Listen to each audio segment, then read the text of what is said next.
2013. Apple's internal engineering team creates a new department. No public name, no press release, no product announcement. Its mandate, documented in internal files released during litigation in 2021, is to study the neurological response of users to interface design. How to keep them on the screen longer? They call the target metric maximum stickiness.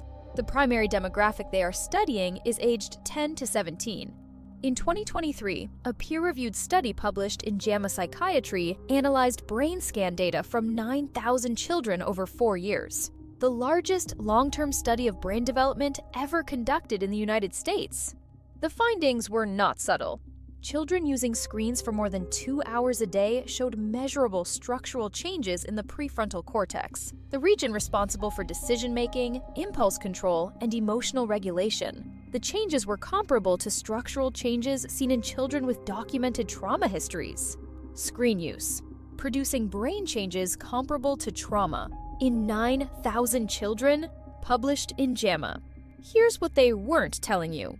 Apple and Google litigation documents released in 2021 show that by 2016, both companies had internal research confirming their platforms produced compulsive use patterns in adolescent users. This was not an unintended side effect engineers were trying to solve. It was a design outcome they were trying to optimize. One Apple internal slide from 2017 maps dopamine response curves in adolescent users against interface change frequency.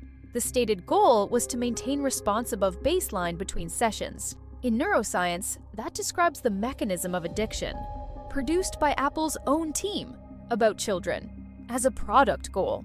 Google's documents from the same period describe adolescent users developing what they call return compulsion, an involuntary urge to reopen the app within minutes of closing it. The memo does not describe this as a problem. It describes it as a success metric. In 2022, internal Meta documents leaked by whistleblower Arturo Bejar, a former Meta engineering director, showed the company had research confirming Instagram use was linked to anxiety, depression, and body image disorders in girls aged 11 to 13. Completed in 2019. Not published, not acted on. The product did not change. Bejar testified before the U.S. Senate in 2023. He raised concerns internally and was ignored. He left the company. The JAMA paper is public. The Apple documents are in court records.